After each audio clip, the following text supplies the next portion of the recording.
O te mana tūla tātou, pai mea pāra solo tūrou, tō paia, tō matu. O leo o tō ainu mana ia, le pesa paolo. O kuka i tanga whatamsa i inga, nei leo tō rio i whantoru. O malu maunu i whangatia, o tāta natala au le wau. I soi kua sa tau mate kule tō, ma usi whawa o sa vini. A leo o wholau rangi mata. O umau nā saine tua a tangu tumutu o le wau. Pei o lupu e whai i patu nganga. I tā matasili lenga e tupu. Ai atu popo e tau whanau. Leo o malu tau e matangi ana lore. O sopo sapo ai ma malu o whainga malo Samoa. Ina o wha e le wao manu I le tāko launga le whatutua. O wao leo o tau I manu le whapolopolo. O le miti ma le whalipo, le whataoto le tō whāmara moi. Ai fua I vai. Whatutoa ma le whatusanga. Le sa whaot. A leo o sisi le atu. Sa apo I liu. Le peo rupo e whai le matupula ma le lafu. le fiona la mano malo. Lo fiona tuiana, tuima li pano. Pali toa sola vile lua malo masio. Fiona li sui fono sui tofia. Lo fiona ma mero pati moria. Fiona li tumaitai palia. Il me na o minta. A fio mi sta capineta. Min sta la mlango. A fio pai pule mor parmen. Fio me fam sinceri. Lo fal tuo. Pali matumaitai fam sino fam snoma. Male oficio fam snoma. Suyo malo me fapo. Diplomaticos. Faulungo tanga bueno. Fala por tonga malo. Taitario e calicia. Susuma e fafenenga. No fal tuo. Le mamalo na vala via. Male au Samoa upoto. O mamalo fale atu. Pa ia fatala lei. Mamalo fal malo. O le ata oto. Au se aleo. Fai no leo fatava. Fai masfonga. La fiona te telefono comitul tapenanga fam na trino. Leono sputo sama malo tutto taxi Samoa. La fiona te mai tai parlia. Te me na omi tafa. Ma tutti fa pelo twai lo to paia. O lo to mamanu. Como fai un tato na luo si fai me pia. Talofa. O fio meia. Su meia. Patala meio au. It is with great pleasure and indeed an honor on behalf of the chairperson, the Committee of the 60th Independence Celebration, the Honorable Prime Minister, Fiamena Naomi Ta'afa, I welcome you all this evening to the launching of the local end of field, commemorating our 60th years of independence. Ta'afa, Fiamena, and welcome. As is our tradition, seek God's guidance and blessing. I therefore call upon Reverend Mariota Siaya to lead us in prayer. Manfalo Tele, Otevala Utwai, Osuma, Tausin Tagabera, Mariota Siaya, Te Taitayen Nesami.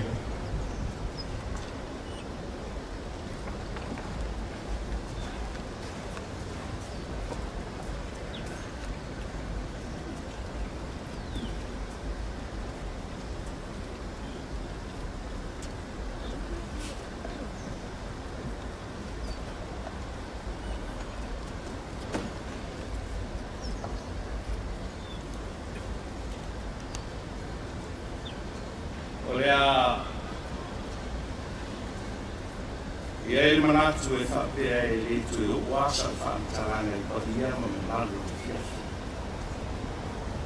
A wale maotalea, ai maisi o le tapu inga le tunu. Le awa Samoa le foma o le asu. Le au nasi na mo. O whawhiroa I whakaro whatu. Le au le winga le au le fiafi. Ai Whaftai foi le wala au whaaloa. I umwhai ai ono te taina nei sa minga. O le porkalame sa o atu. O le nei porkalame. Na le 12 minute le umi. O lono winga. Na le 5 minute le la whai ai tatu votu. E tai 5 minute al tagata. O maia si o tātou o whiwhiri ai mai whengentu ai o le tusi o teu tonu nome o lan tāu koe wāna a alo iai I le whai upu e lua I a upu ia e whapea ia e mana tua Le ala umalawa na taitaina mai ai oe I ovalo o tua. Ia tausanga e whana fulu le vau. Ina whaatinga, ina oe. Wa tofu ai ia te oe. E loa ai mea o I lo loto. Pe te tausi usi ana polo inga. Peli ai. And for the sake of our Parangi friends who do not understand our language,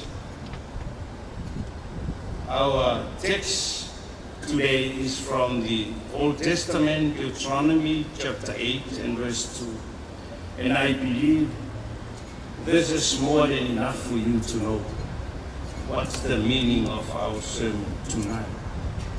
Remember how the Lord your God guided you on the long journey through the desert these past 40 years, sending hardships to test you so that he might know what you intended to do and whether you would obey his command.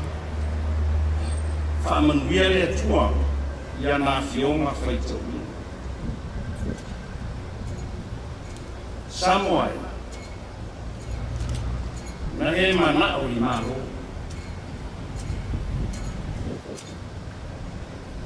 Ona e sa ili malo lea. Ua e maua malo. I te mini. Ua e se e malo. O le toto tasi, o le sisi ngā fua. O le taun unga leo le sa ili ngā malo o tātou tua.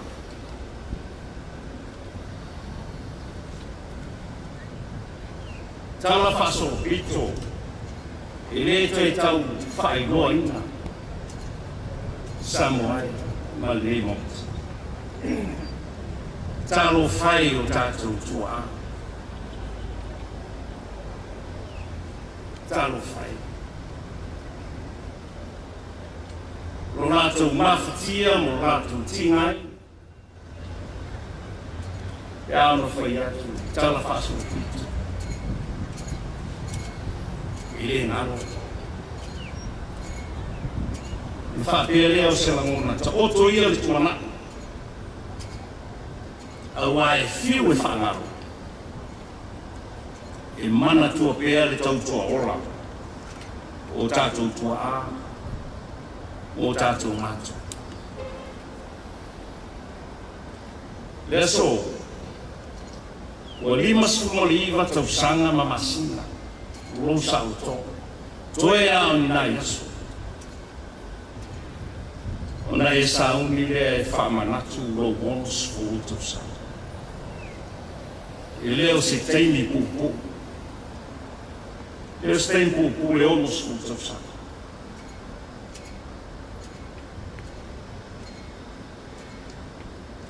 Ai le matua sa whaitau ina. Whamai mose ia Israel. Ia e manatua. Ia la umina e maranga mina. Fi tam whainta.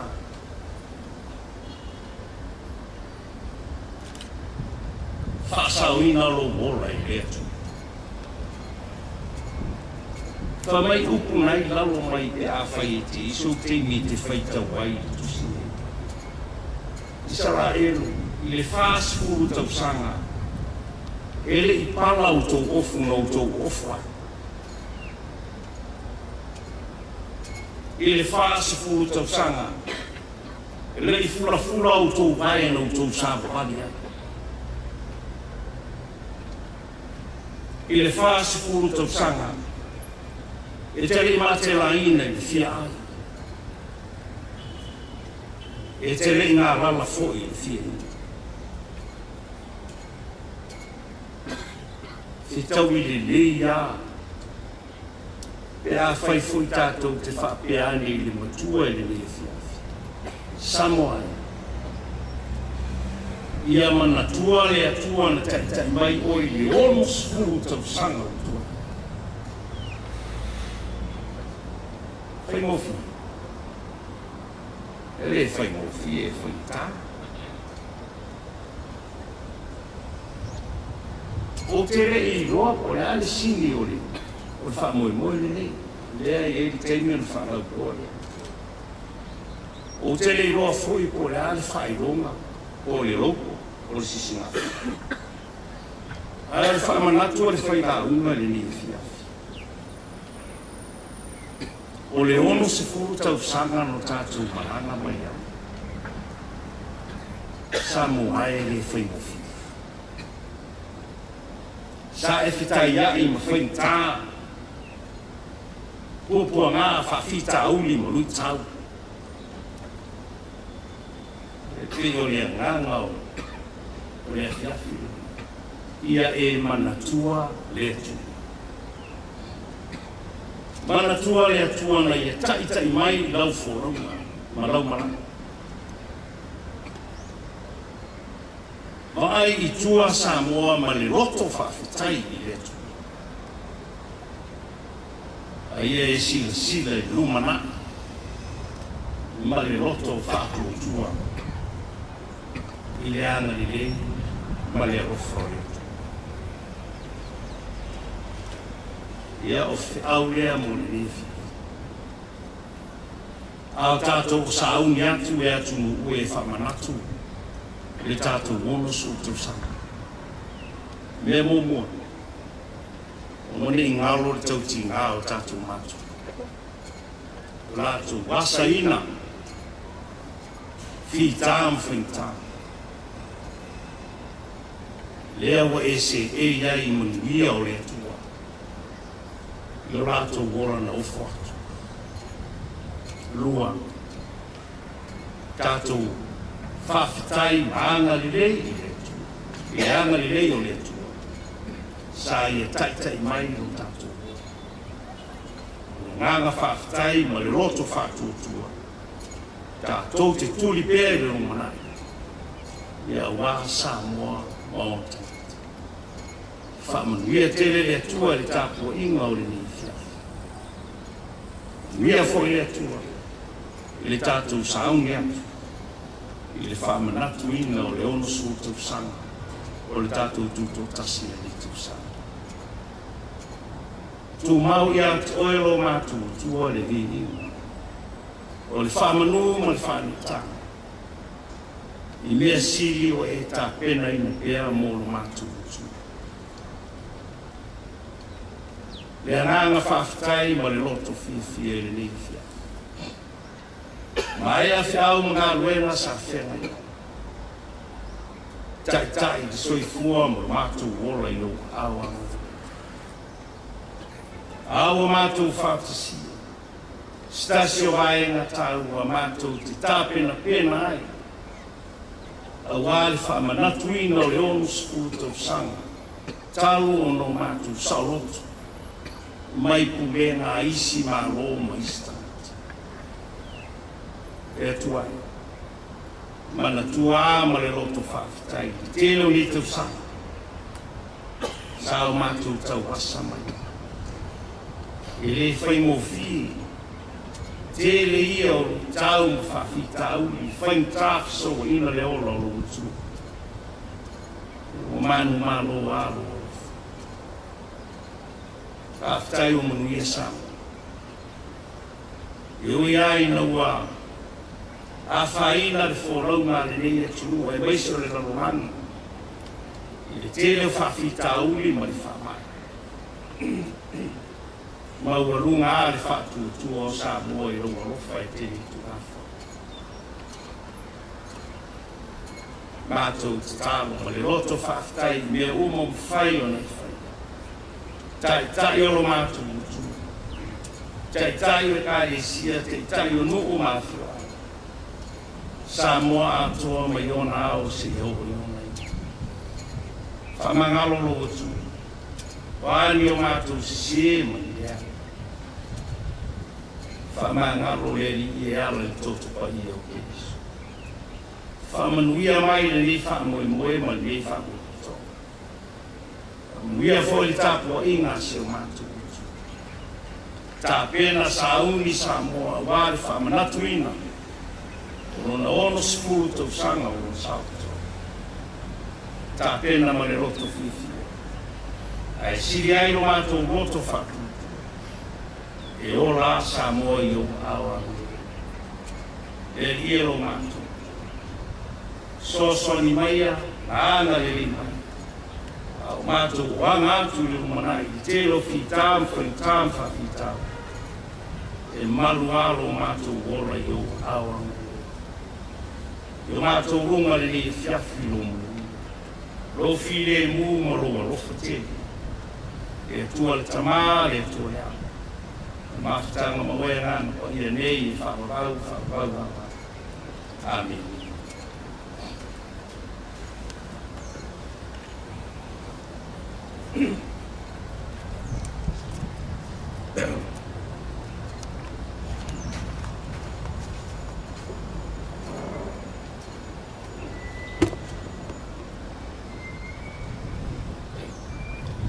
Molele faftaitele le sunga tersitana wen le sunga mariota siae tu sai man vanga pai e pe today e le fef yana lele tua fama le su tu lola man malo se wali tafsir na wen o palavia.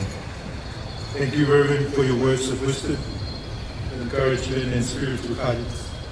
May the good Lord continue to guide you and bless you with good health so you may continue to serve Him. Without further ado, may I call upon your Honorable Prime Minister for your keynote address. Lau whiunga, mai tai pādia, whiu mai e mo lau saunonga atu.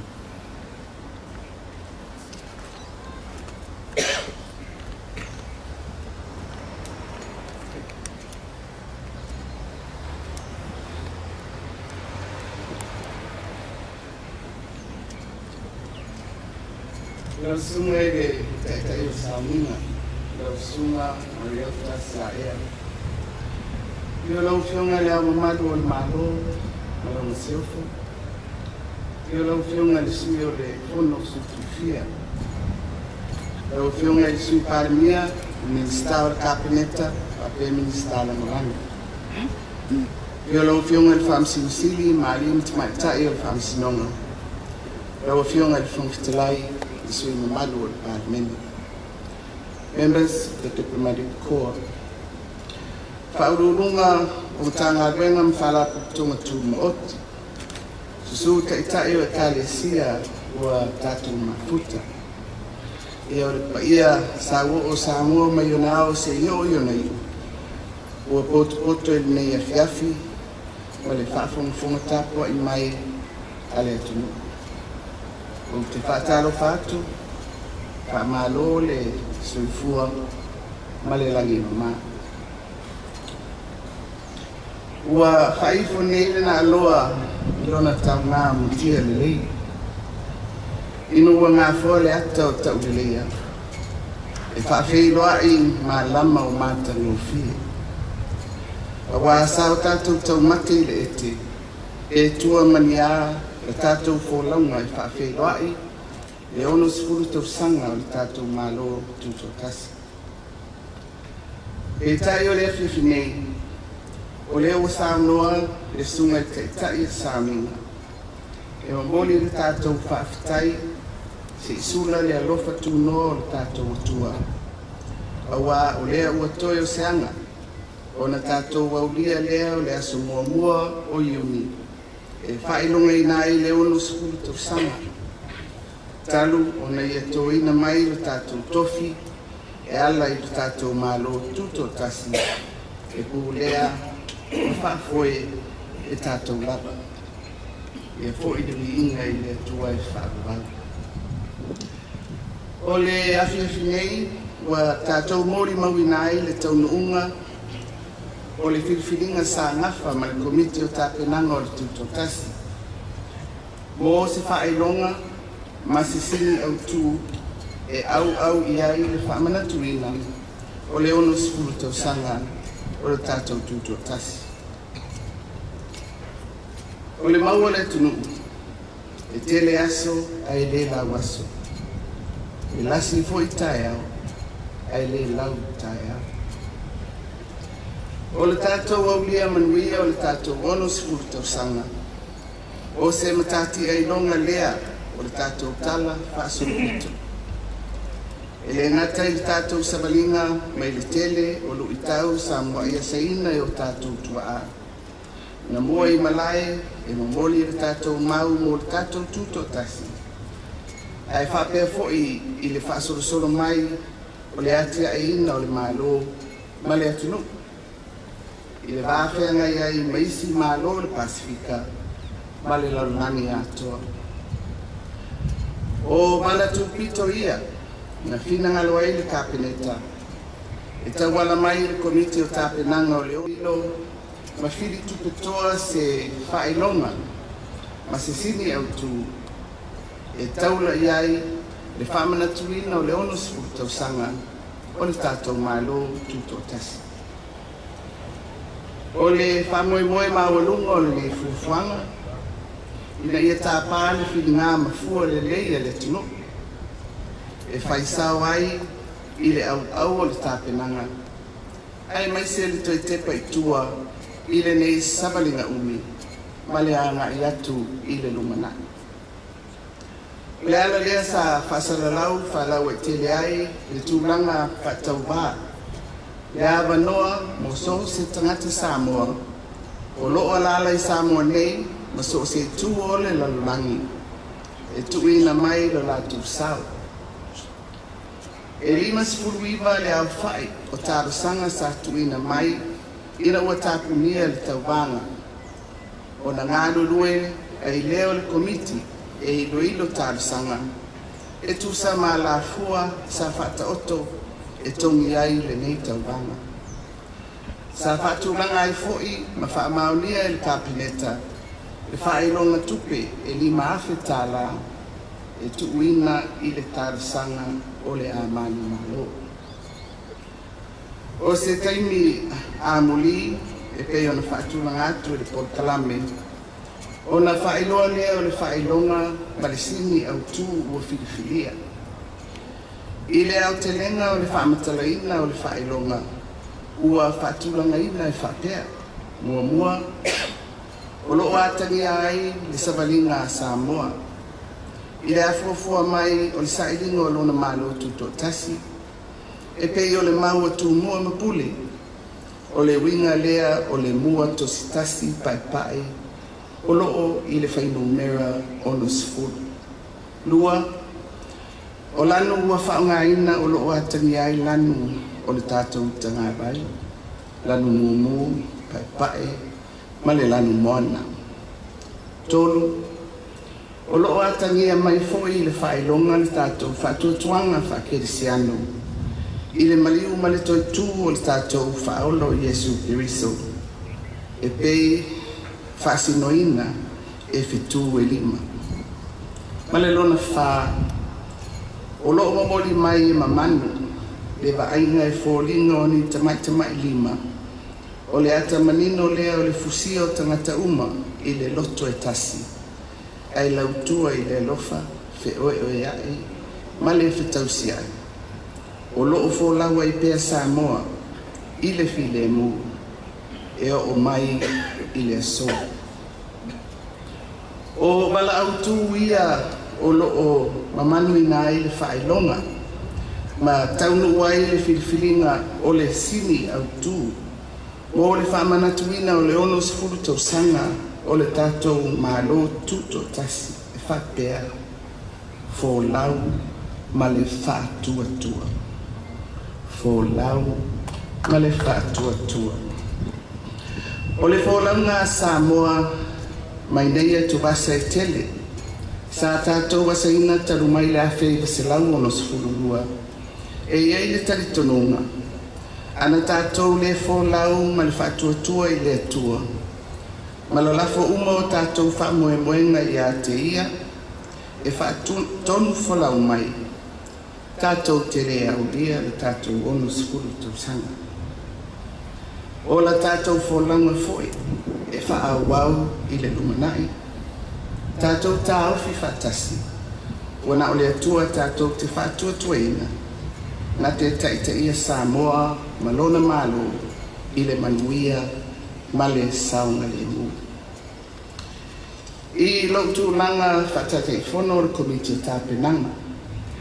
O te fiafia e whalau iloa aloa ia le whailonga, ma le sini au tū ua whiriwhiria. ma ua manu mālo i le tauranga o se company mai New Zealand o tama whanau o Samoa. Ai o loo iei foi. Le lātou la lai Samoa nei ua whaingoina o le Blue Wave Samoa. E avea foi le nei lao lao e moli atua i le whaafitai tele ia i lātou uma na le stala ma tuina mai a lātou tāpenanga o le tauranga.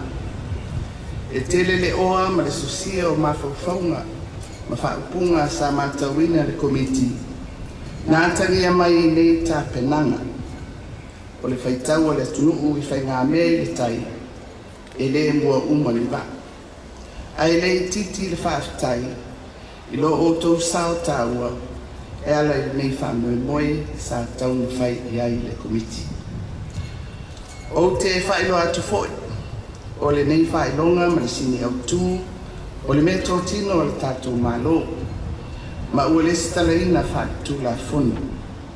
O tūlanga māsani whaatu la fono e aona muli ta ia, pe a whai e fia whaonga ina e nisi le nei whailonga ma le sini au tū. O le mea lea, o te fia e whasirisi atu, i le paia o le nei Saminga ma le whafonga mai moa tāpua i mai e Samoa. Ua tatala ina nei le whaelonga ma le sini au tū, mo le whaelonga ina o le ono sifuru tausanga, a le tātou mālo tūto tasi. O le nei whamoe moe, ua tamua ai tāpenanga, ma polkalame uma ua fuafuaina mo le tausanga a toa. Mo le whamantuina o tātou tūto tasi, mai le aso mua iuni lua afe luas fululua, se ia aulia le aso tos ful tasi o me, o le lua afe luas ful tonu. Ia whamanuia mai le atua e ne e fiafi, mai e tu mea pēa lo na file e mū, ma lo na anga lei, ai mai se o lana whamalo longa mo Samoa, soifua mai e manuia.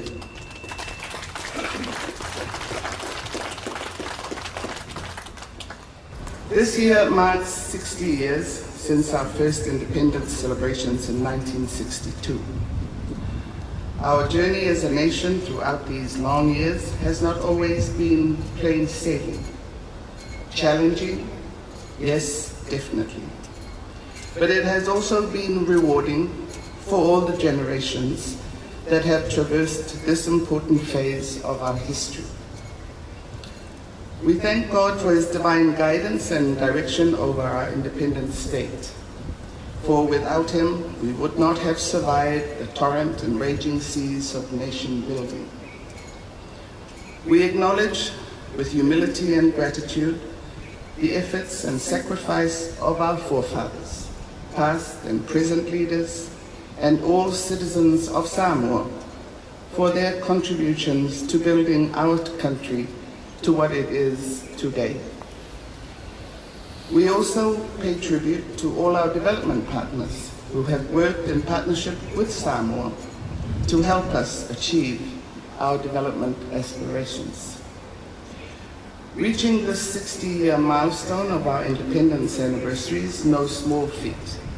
Earlier this year, Cabinet, through the advice of the Independence Committee, approved the commissioning of a logo and theme to mark the year-long celebrations. The public was invited to express their reflections of what their journey through 60 years has meant for them and what they would aspire to for their country over the next decades. After months of advertisements, 59 entries were received from talented artists and graphic designers in Samoa and from our diaspora abroad. The committee assessed each entry and subsequently recommended to Cabinet the winning entry for the prize money of 5,000 tala. Ladies and gentlemen, the event this evening is to officially launch the logo and theme for our 60th independence anniversary celebrations. The logo depicts significant historical events that shaped our path to independence, our traditions and our Christian values and beliefs, as stipulated in our Constitution. The logo depicts the Mau movement, a significant historical event in our strive for independence, symbolized by the single white stripe on the number 60. The colors used are the official colors of our national flag. The Southern Cross constellation, as shown in our national flag, portrays our faith in Jesus Christ and Samoa as a Christian nation. The logo's design illustrates traditional Samoan motifs that reflect our unity as a nation and support for each other. As such, the theme selected for the 60th independence anniversary is For Lau Marifatua Tour, to sail with faith. It is the theme that we believe best describes our journey over these 60 years, where we are now and to the future. As the chairperson of the Independence Committee, I am pleased to announce the winner of the 60th Independence Celebrations logo and theme competition. A company based in New Zealand and in Samoa, owned and managed by Samoans, the Blue Wave Samoa. Congratulations to Blue Wave Samoa. Let me also take this opportunity to thank all those who participated in the competition. The wealth of your artistic expressions and creativity is commendable. The logo and theme, after the launch this evening, will become the property of the Government of Samoa. For those wanting to use it for any purpose, please ensure that all legal requirements are satisfied. It gives me great pleasure to launch the official logo and theme for our 60th Independence Anniversary 2022 as our first event for the year-long celebrations program commencing on the 1st of June 2022 and culminating on May 31st, 2023. Soifua.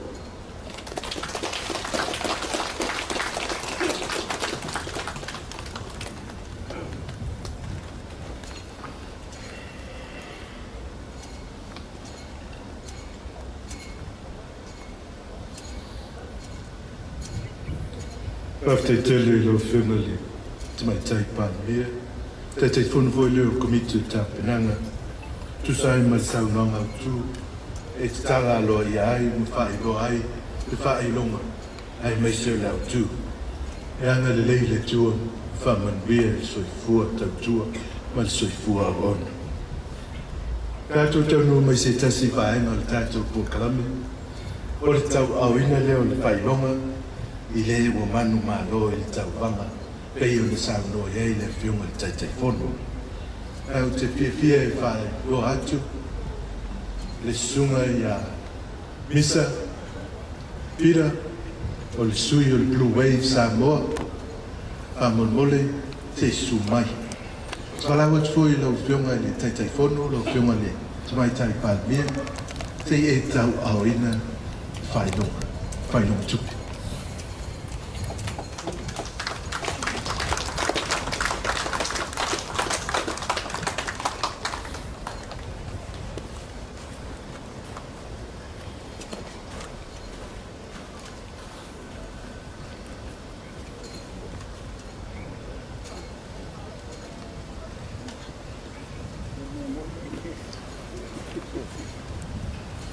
After I love you, c'est toi et moi, c'est pas de télé, quand tu vas faire.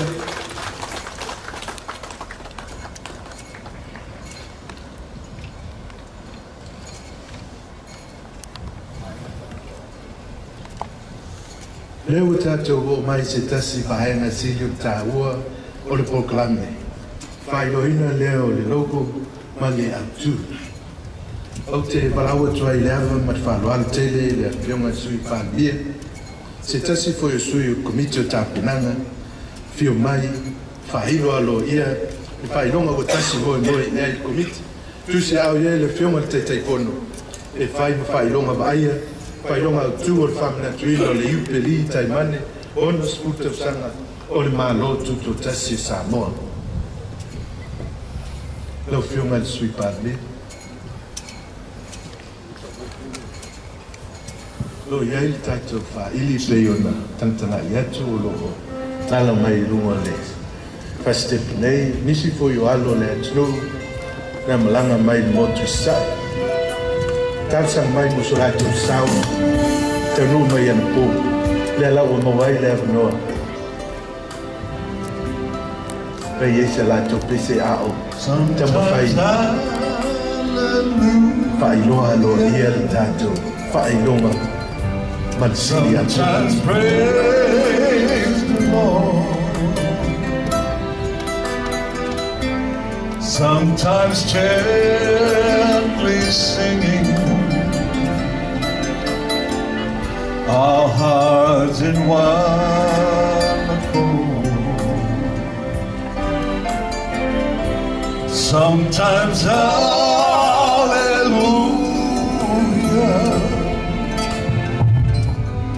Sometimes praise the Lord. Sometimes gently singing.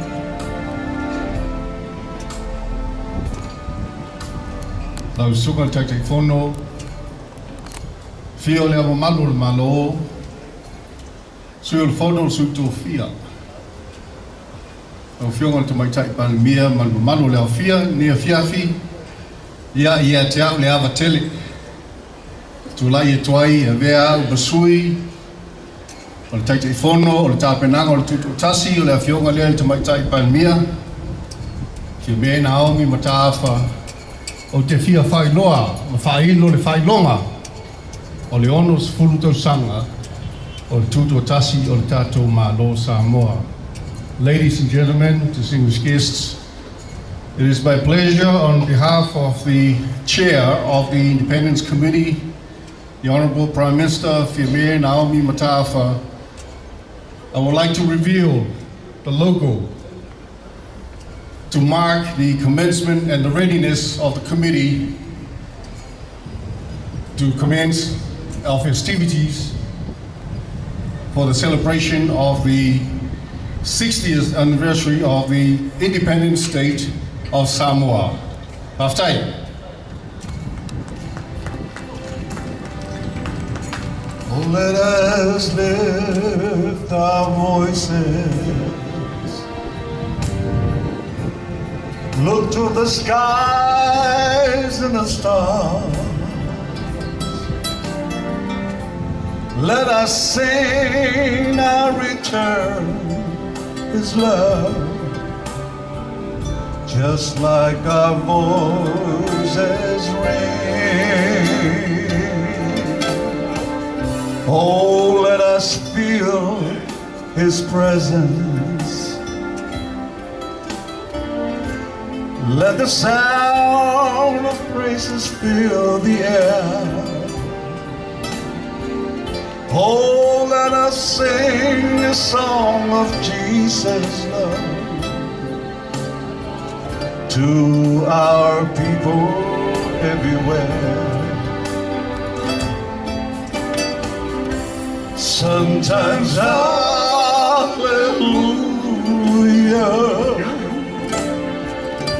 sometimes praise the Lord, sometimes gently singing our hearts in one accord. Oh, let us joy be confided. Let us sing freedom unrestrained. Let us take anywhere we want.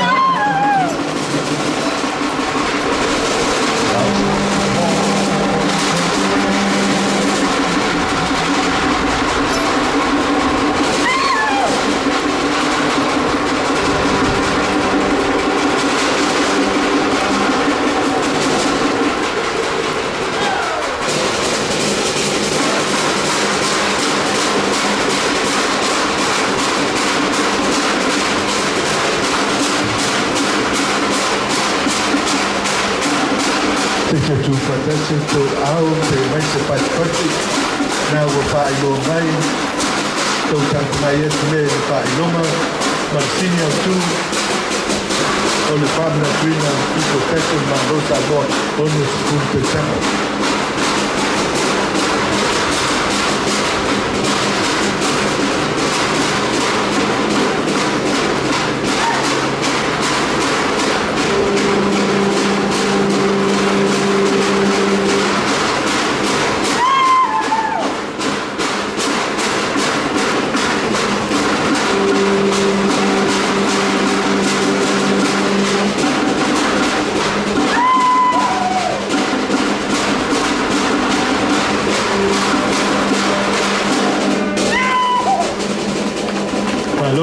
mai se pat tele patai mo tato au te pia STA sa mi tato pati piana pupu malo il valauria il fioro ma le malo per foi sui fono sui tupia e se foi install capinetta tato o valauria uma lo capinetta foi ele filma te fono ma committee capinanga tutto tesi e me alofa la iti ia wale pamna tuina ole nei pamoe kato komiti sei tau au ane kato me alofa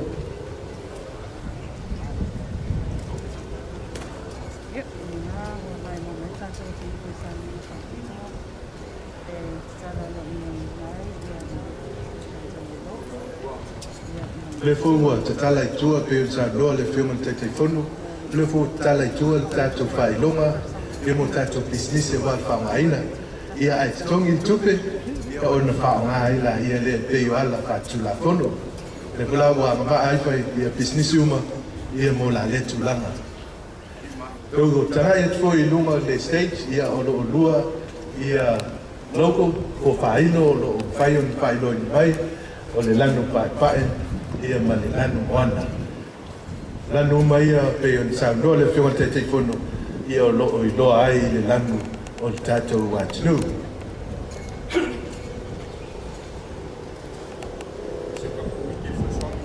Mr. Tato committee fa mole te kala watu se so son mai le tau auina tato na lofa tato fa ili fa mole afa Ripley Tom Skelly, that time I started busy.